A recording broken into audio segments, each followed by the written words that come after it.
Have you ever felt invisible? Like you could scream and no one would hear you? Naomi Miller felt that way every day. She was a maid, a ghost in the hallways of the ultra-rich. But one night, she made a mistake. She stole a dress. She snuck into the wedding of the century, and she sat alone at a table meant for royalty. She thought her biggest problem was getting caught by her boss. She was wrong. Her biggest problem was the 6'7" stranger who just sat down next to her, gripped her thigh under the table, and whispered 7 words that changed her life forever. Act like you belong to me. This is the story of how a maid became the shield for a vampire king. The invitation was cream-colored, heavy as a slate tile, and embossed with gold leaf that probably cost more than Naomi Miller's entire monthly rent. It read, "The wedding of Olivia Harrington to Charles Blackwood." Naomi, of course, did not receive one. Naomi was the invisible force that made the silver shine. She was the ghost who scrubbed the toilets in the guest wing and ensured the hydrangeas in the vases were perfectly symmetrical. She was staff, temporary agency staff at that, the lowest of the low in the hierarchy of the Blackwood estate. But tonight, Naomi was starving. It was 10 p.m. The agency van had left without her due to a scheduling mix-up, and the next shuttle wasn't until midnight. The smell of roasted quail, truffle oil, and champagne was wafting from the grand ballroom, drifting into the servants' quarters like a cruel taunt. "I shouldn't," she whispered to herself.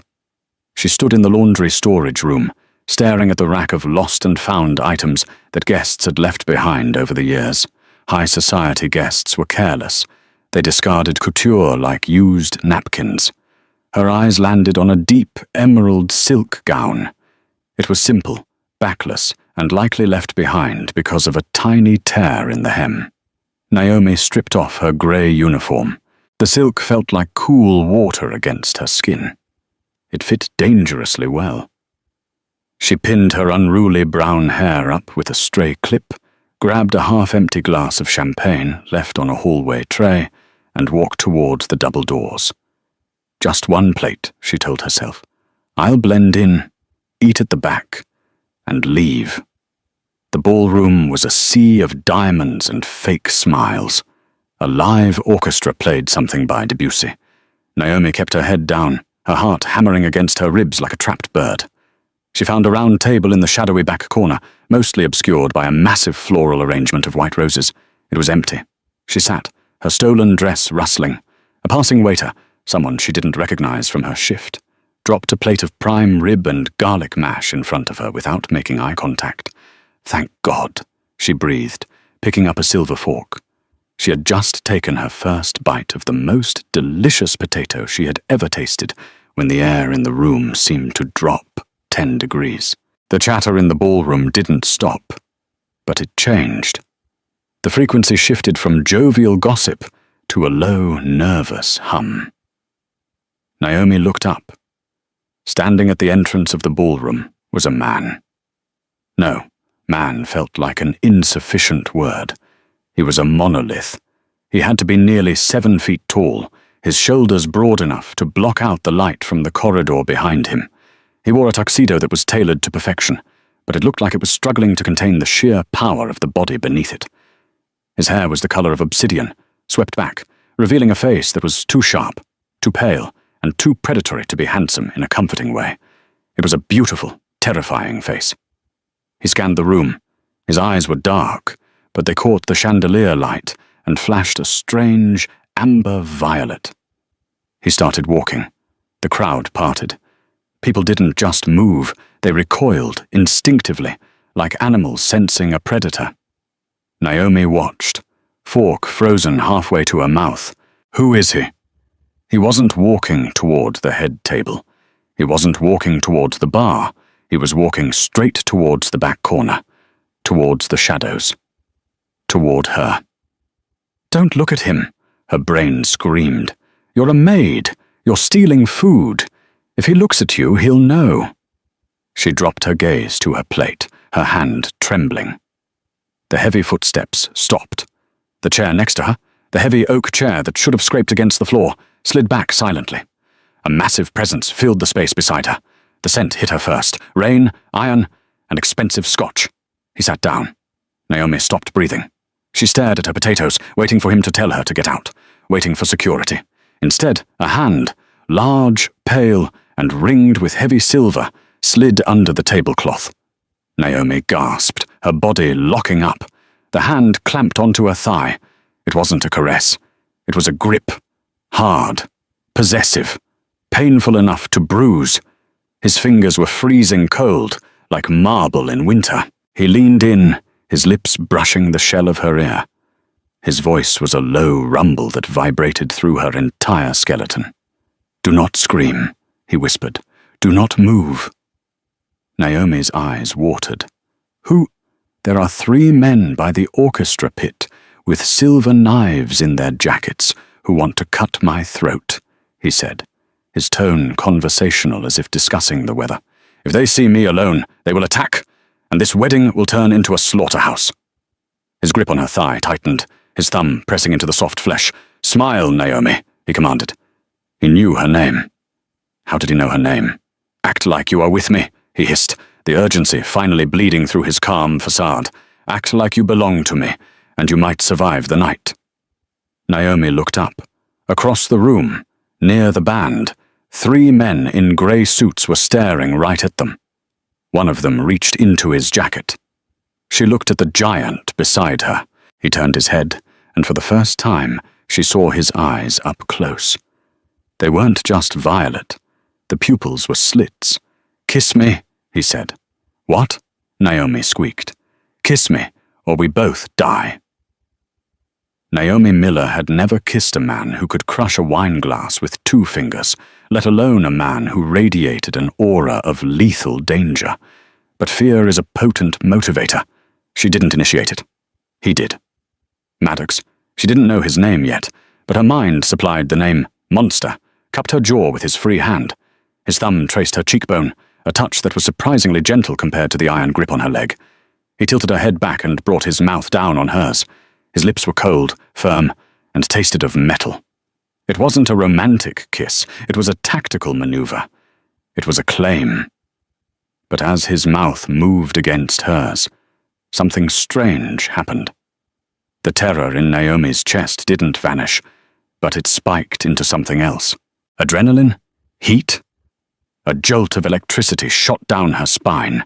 She found her hand clutching the lapel of his tuxedo, pulling him closer, playing the part because her life depended on it. A low growl vibrated in his throat, a sound no human should be able to make. He pulled back just an inch.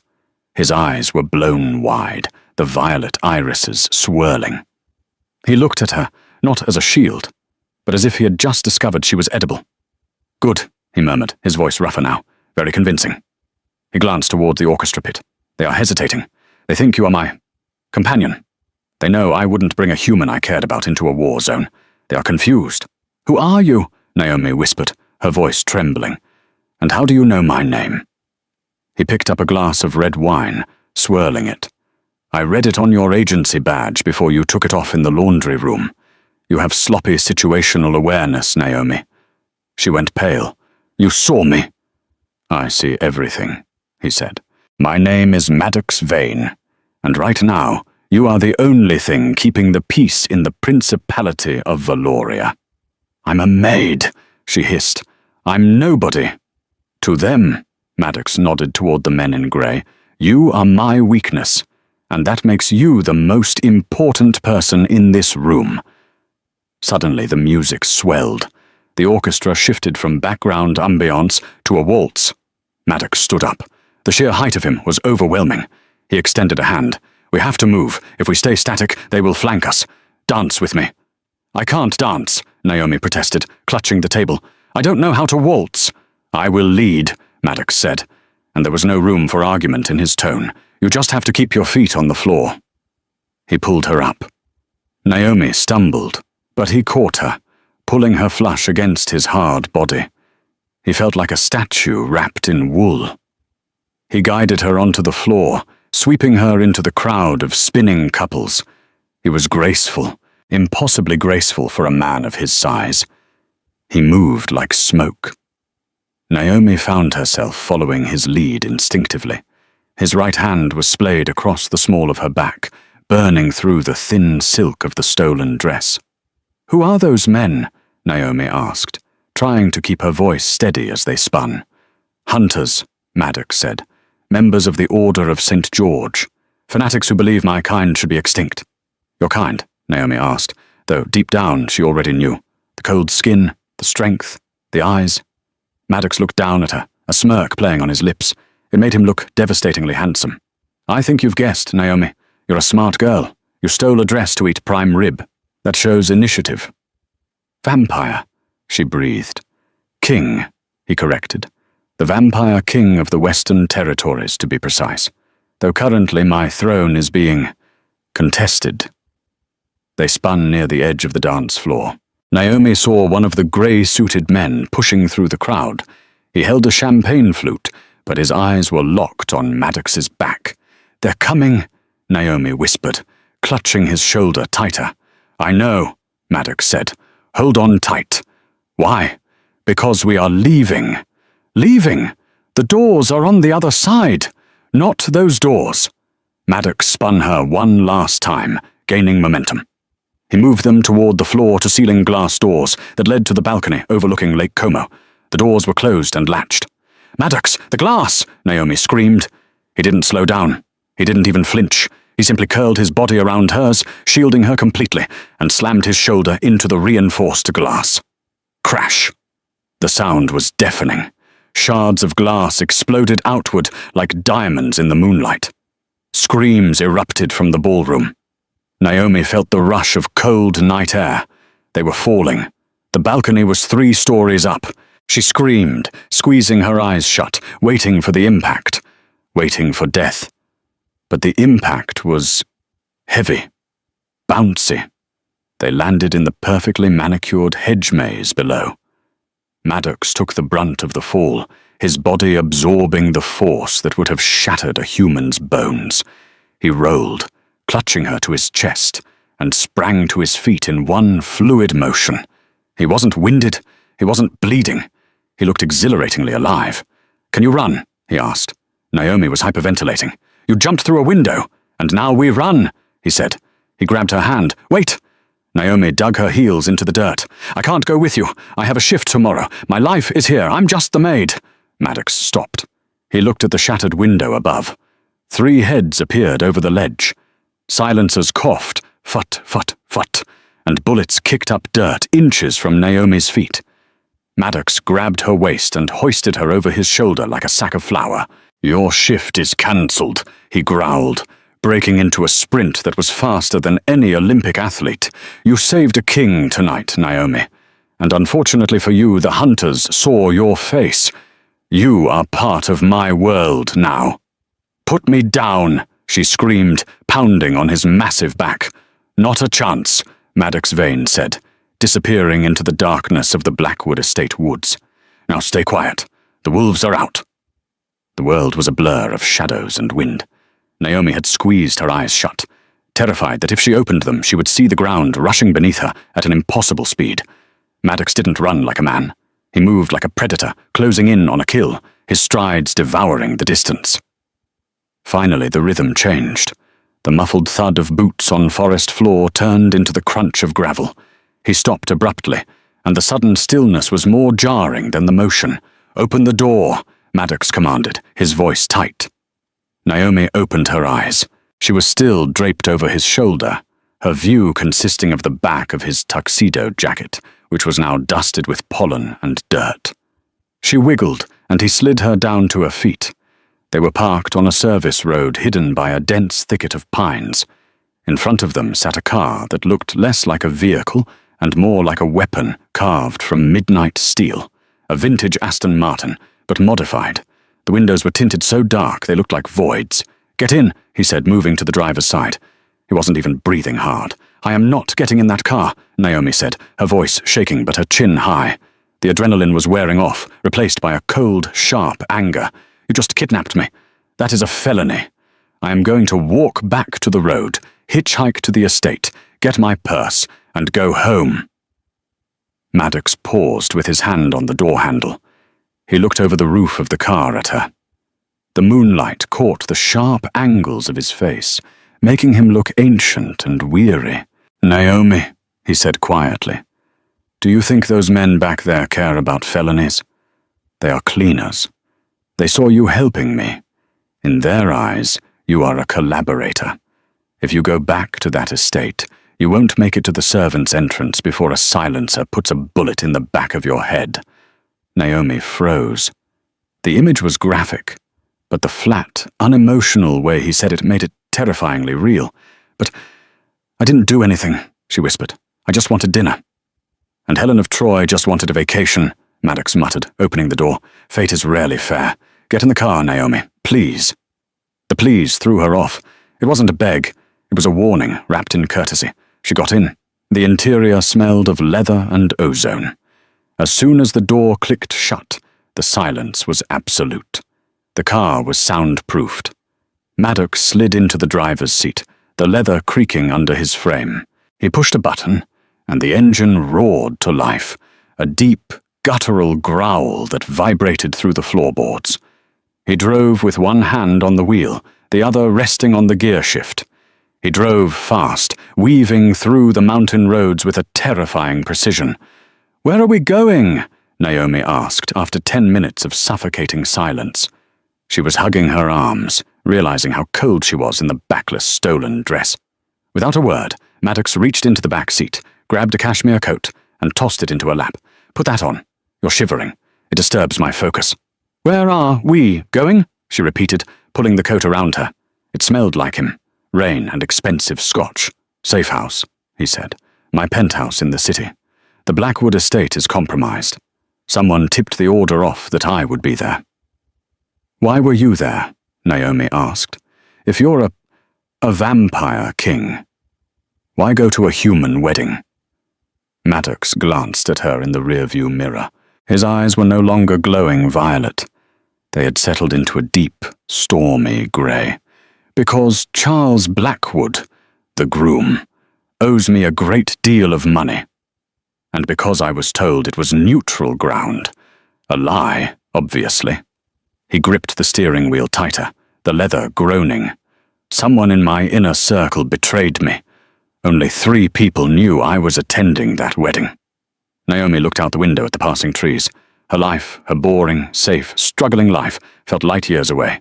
"So what happens to me? You just keep me in a tower forever?" "Not forever," Maddox said, his voice dropping an octave. "Just until I hunt down the traitor and kill every hunter who saw your face. Until then, you are under my protection." "And if I refuse your protection?" Maddox hit the brakes, slowing the car as they approached the city limits. He turned to look at her, his expression unreadable. "Then you die," he said simply. "And I would hate for that to happen. You have spirit. Most humans would have fainted when I jumped through the window." "I was too busy screaming to faint," Naomi retorted. A faint smile touched his lips. It transformed his face, making him look younger, less monstrous. "Fair enough." He turned back to the road. "Rest, Naomi. The night is long, and we are far from finished." The safe house was the entire top floor of the obsidian spire, a residential skyscraper that pierced the city clouds like a needle. They took a private elevator from the underground garage. There were no buttons. Maddox simply placed his palm against a scanner, and the doors slid shut. The ride up was smooth and silent, but the tension in the small metal box was thick enough to choke on. When the doors opened, Naomi stepped out into a space that was bigger than her entire apartment building. The walls were glass, offering a panoramic view of the city skyline. The floors were black marble. The furniture was sparse, modern, and looked uncomfortable. It was beautiful, cold, and utterly lifeless. "Make yourself at home," Maddox said, walking toward a massive mahogany bar in the corner of the room. "Don't touch the curtains. They are UV blocked. Don't open the windows." Naomi stood in the center of the room, clutching the cashmere coat. "Do you live here alone?" "Isolation is the price of leadership," he said, pouring himself a drink. Amber liquid splashed into a crystal glass. He downed it in one swallow. Then he poured another, but this time his hand shook. Naomi frowned. She stepped closer. "You're shaking." "I am fine," he grunted, turning his back to her. "You're not fine," she said. She walked around him, ignoring his low growl of warning. When she saw the front of his shirt, she gasped. The pristine white dress shirt was soaked in red. It wasn't just a spot. The entire left side of his torso was a crimson stain. "You're shot," she cried. "Grazed," he corrected through gritted teeth. "Silver bullet. It burns." He tried to unbutton his shirt, but his fingers were clumsy, trembling from the pain. Silver was poison to his kind. It didn't just wound, it cauterized and corrupted the flesh, preventing their supernatural healing from working. "Let me," Naomi said, her hands hovering. "Don't," Maddox warned, his eyes flashing violet again. "The scent of blood. I haven't fed in 2 days. If you touch me, I cannot guarantee your safety." Naomi hesitated. She looked at his face, pale, beaded with sweat, the veins under his eyes darkening. He looked like he was in agony. She made a choice. "Shut up and sit down," she said firmly. Maddox blinked, seemingly stunned by the command. "No one spoke to the king that way. I said sit." She pointed to a leather armchair. Slowly, warily, the giant vampire sank into the chair. Naomi knelt between his spread knees. Her hands were shaking, but she forced them to be steady. She reached out and began undoing the buttons of his shirt, one by one. He held his breath.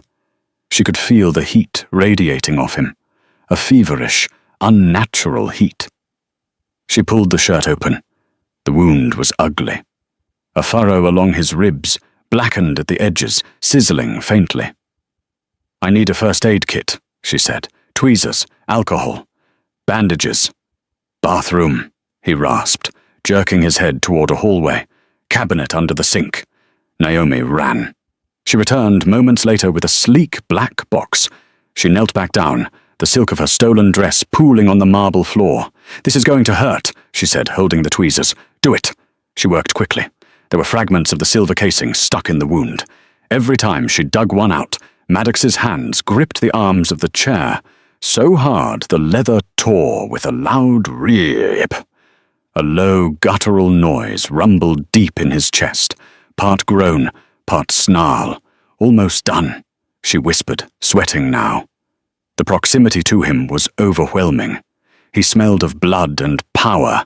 His chest was hard as stone, rising and falling rapidly. She pulled the last shard out. "Got it."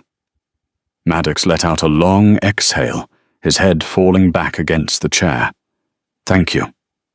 She poured alcohol on a cloth and dabbed the wound. He flinched, his abdominal muscles contracting sharply.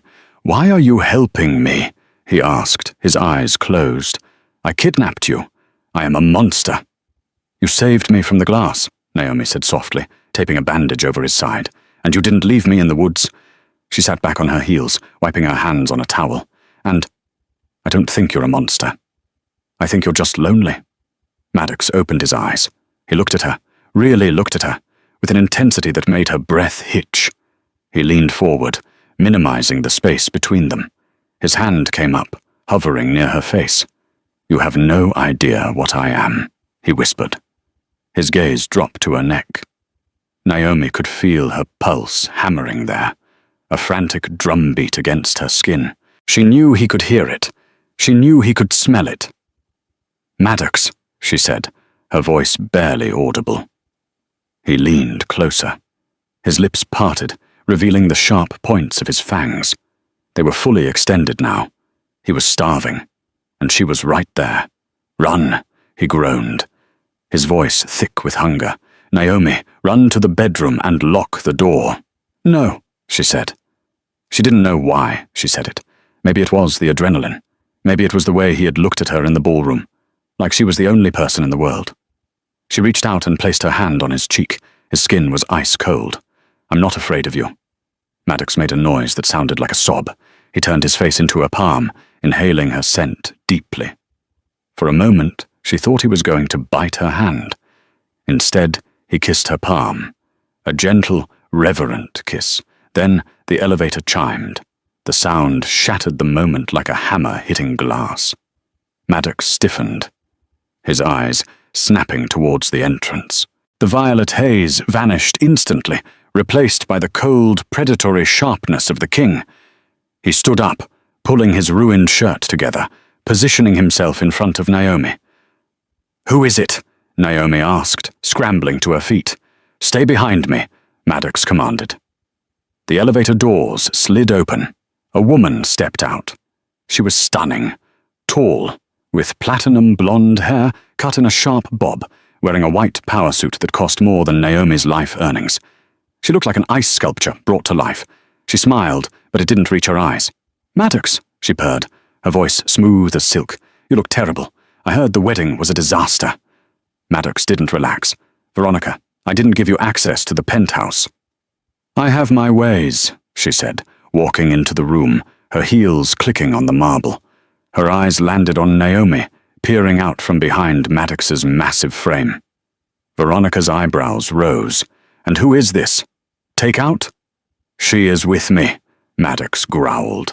"Clearly," Veronica laughed. "But does she know?" "Know what?" Naomi asked, stepping out slightly. Veronica's smile turned razor-sharp. She looked at Maddox. "Does she know that you were the one who authorized the attack on the wedding? That the chaos was a distraction for a heist?" Naomi froze. She looked at Maddox's back. "What is she talking about?" Maddox didn't answer. He stared at Veronica with lethal intent. "Get out." "I'm just here to deliver a message from the council," Veronica said, checking her nails. "They aren't happy you missed the target, Maddox, and they certainly won't be happy you brought a human witness back to the lair.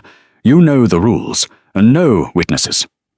Veronica looked at Naomi, her eyes turning a sickly yellow. "Shall I dispose of her for you? Or do you want to play with your food first?" Maddox's hand shot out, grabbing Veronica by the throat before she could take another step. He lifted her off the ground, her heels dangling.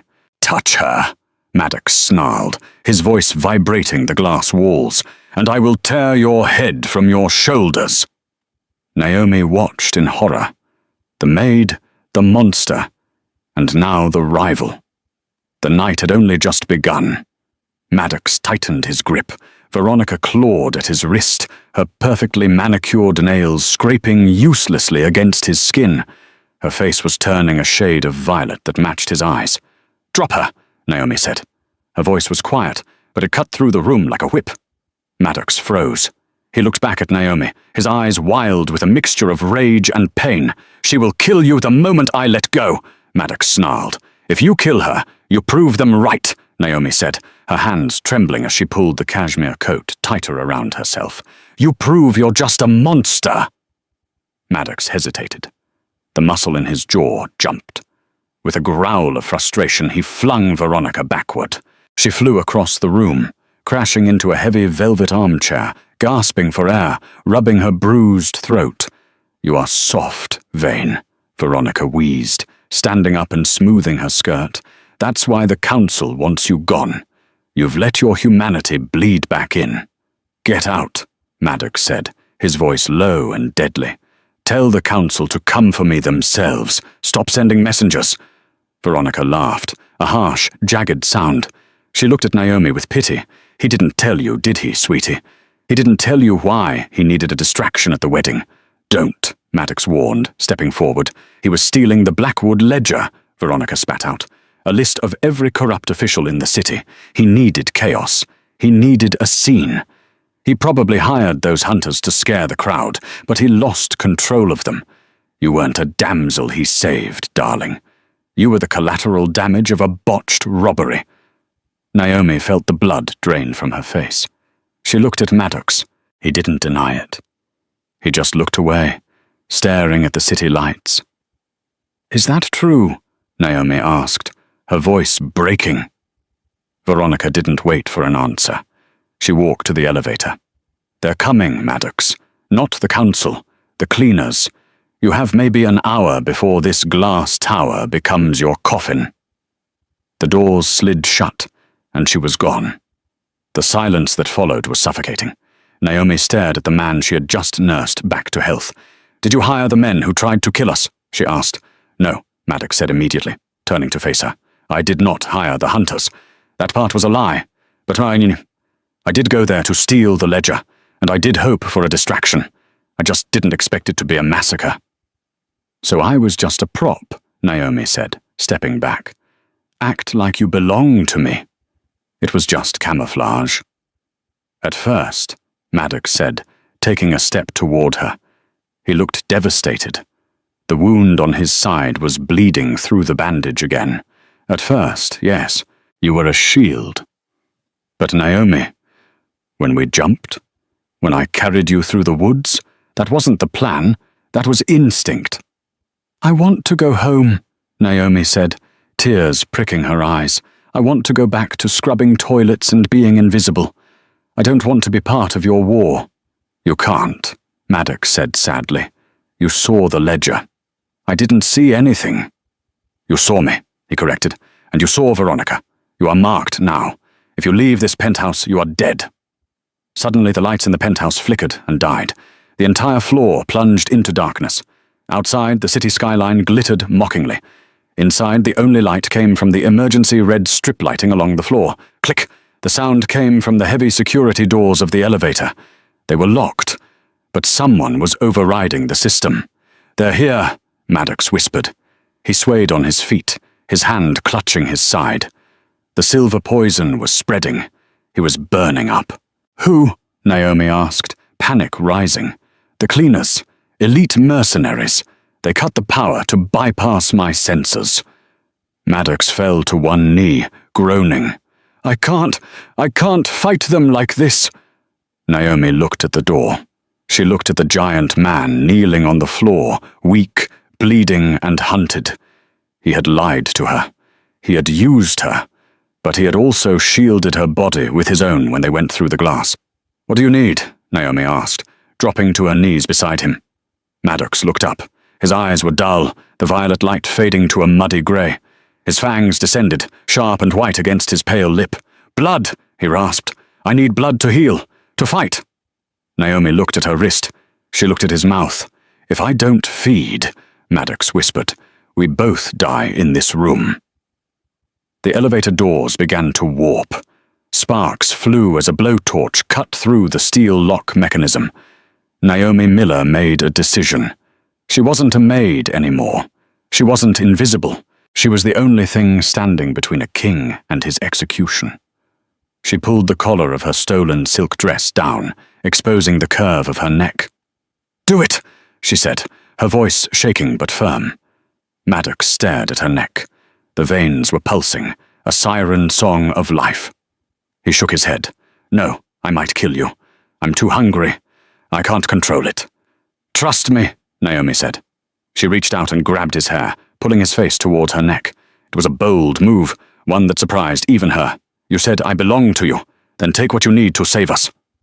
Maddox let out a broken noise. He couldn't resist. The scent was overpowering. He surged forward. Naomi braced herself for pain. When his teeth pierced her skin, she gasped, her back arching. It hurt. A sharp, stinging pinch. But then it was replaced by a strange, numbing warmth. It felt like floating in warm water. She could feel him drinking, feel the rhythm of it. She held on to his broad shoulders, anchoring him. "Not too much," she whispered. "Maddox, stay with me." He groaned against her skin, his hands coming up to cradle her waist. He wasn't rough. He was reverent. He drank like a dying man finding an oasis.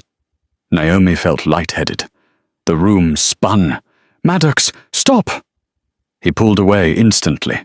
He fell back, gasping, wiping his mouth with the back of his hand. His eyes snapped open. They weren't grey anymore. They were a blazing neon violet. The lines of pain around his mouth vanished. He stood up, and his movement was fluid, powerful, terrifying. He ripped the bandage off his side. The wound, the ugly, blackened furrow from the silver bullet, was gone.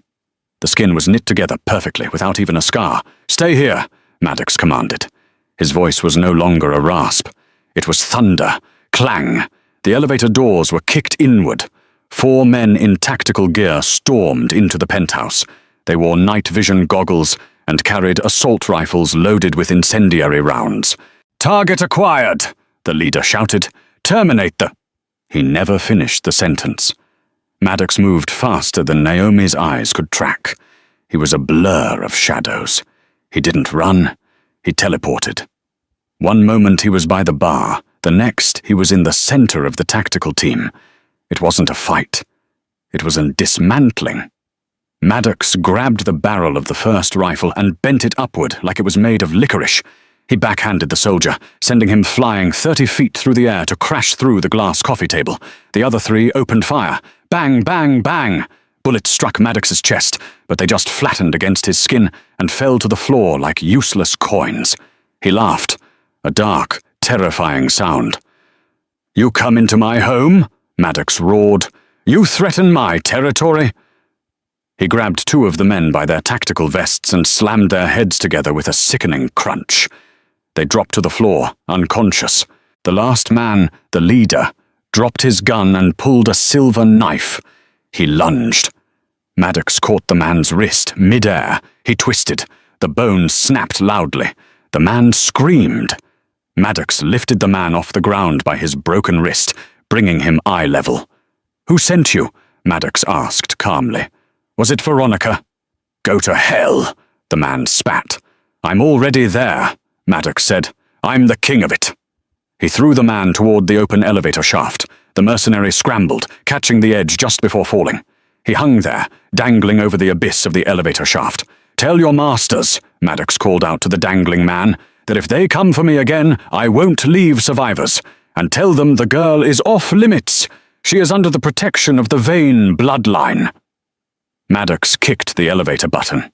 The doors groaned and tried to close, forcing the mercenary to scramble up and flee down the emergency stairs, terrified and broken. Silence returned to the penthouse. Naomi was sitting on the floor, holding a hand to her neck. She felt weak, dizzy. Maddox turned around. The rage vanished from his face the moment he saw her. He was at her side in an instant. "Naomi," he whispered, examining her neck. The puncture wounds were already closing, leaving 2 small pink scars. You fixed your side," Naomi mumbled, her speech slurring slightly. "Because of you," he said. He picked her up in his arms, bridal style. She felt weightless. "You gave me your strength. You saved my life again." He carried her toward the massive bedroom at the back of the penthouse. "Where are we going?" she asked sleepily. "You need to sleep," he said softly. "You lost blood. You need food and rest." He laid her down on a bed that was covered in black silk sheets. It was soft, like falling into a cloud. He pulled a duvet over her. "Are you going to leave?" she asked, grabbing his hand. Maddox sat on the edge of the bed. He looked at her hand, interlaced with his. His deadly, clawed fingers were gentle against her skin. "No," he said, "I am not going anywhere. The Council knows I'm alive now. The war has officially started, and I need to figure out what to do with you." "Do with me?" "You fed a vampire king," Maddox said, his eyes locking onto hers. "That creates a bond, Naomi. A psychic link. You are not just a witness anymore. You are mine. And I am yours." Naomi's heart skipped a beat. "What does that mean?" "It means," Maddox said, leaning down to kiss her forehead, "that you can never go back to your old life. You are the queen of the chessboard now." Naomi closed her eyes, exhaustion taking over. As she drifted off, she heard him whisper one last thing. "And I will burn the world down before I let anyone touch you again." The morning sun hit the penthouse glass, but it didn't burn. The heavy UV filters automatically tinted the windows to a deep midnight blue, casting the room in perpetual twilight. Naomi woke up. She didn't wake up groggy or sore. She woke up feeling electric. She sat up in the massive bed. The silk sheets slid off her skin. She felt a thrumming in the back of her mind, a low, steady vibration like a cello string being plucked. It wasn't a sound, it was a presence. Maddox. She knew exactly where he was. He was in the living room. She could feel his mood, a cold, calculated fury mixed with a protective warmth that was directed entirely at her. The door opened. Maddox walked in. He had showered and changed into a fresh black suit, sharp enough to cut glass. He looked like a god of war dressed for a funeral. "You're awake," he said. His voice was no longer just a sound to her. It resonated in her chest. "What did you do to me?" Naomi asked, swinging her legs out of bed. She walked to the mirror. Her skin looked luminous. The fatigue circles under her eyes were gone. She looked like the version of herself she had always dreamed of being. "We are bonded," Maddox said, stopping behind her. He towered over her reflection. "My blood is in your veins. Yours is in mine. We share strengths." "And weaknesses?" Naomi asked. "You are my only weakness," he replied gravely, "which is why we are leaving." "Running again?" "No," Maddox's eyes hardened. "Conquering. The council has called an emergency tribunal at the Blackwood estate. They are there now, assessing the damage from last night. Veronica is trying to spin the narrative that I went mad and attacked the guests. She wants my crown." He placed a heavy velvet box on the dresser. "Open it." Naomi opened the box. Inside was a dress. It wasn't like the stolen green silk. This was midnight blue, structured, armored with subtle beading that looked like dragon scales. It was a dress for a woman who gave orders, not one who took them. "Put it on," Maddox said. "If you walk in there looking like a maid, they will eat you alive. If you walk in there looking like a queen, they might just hesitate long enough for me to rip their throats out. Underscore, underscore, underscore, underscore, underscore, underscore, underscore, underscore, underscore, underscore, underscore, underscore, underscore, underscore, underscore, underscore." The drive back to the Blackwood estate was silent, but the air between them crackled. When the Aston Martin crunched up the gravel driveway, the scene was very different from the night before. The police were gone, paid off, and cleared out. In their place were black limousines. The clean-up crew had already repaired the broken window. The ballroom was pristine again, but empty of guests. Instead, 12 people sat at the long head table. The council, ancient vampires who controlled the wealth and politics of the Western world. Veronica stood at the head of the table looking triumphant. When the double doors swung open, the room fell silent. Maddox walked in, his steps echoing like gunshots. Naomi walked beside him. She didn't hold his arm. She walked matching his stride, her head high, the blue dress shimmering like armor. "You're late," Veronica sneered, though her eyes widened when she saw Maddox was uninjured. "We were just discussing your execution, Maddox. The breach of secrecy at the wedding was unforgivable." "The breach," Maddox said, his voice calm, "was caused by the hunters you hired, Veronica." "Lies," an old man at the center of the table croaked. "Veronica has served the council faithfully. You, Maddox, brought a human into our affairs." Every eye turned to Naomi. The pressure was immense. It felt like gravity had doubled. "She is a loose end," Veronica said, pulling a silver dagger from her belt. "Allow me to tie it off." Veronica moved. She was fast, vampire fast. But Naomi felt the world slow down. The bond with Maddox didn't just give her strength, it gave her his reflexes. As Veronica lunged, Naomi didn't flinch. She saw the attack coming a mile away. Maddox moved to intercept, but Naomi put a hand out to stop him. "No," Naomi said. She stepped forward. As Veronica slashed the knife toward her face, Naomi caught Veronica's wrist. The sound of the impact was like a crack of thunder. Naomi's grip was iron. Veronica gasped, her eyes bulging. She tried to pull away, but the maid held her fast. "You have no idea who you're dealing with," Naomi whispered. She twisted Veronica's wrist. The dagger clattered to the floor.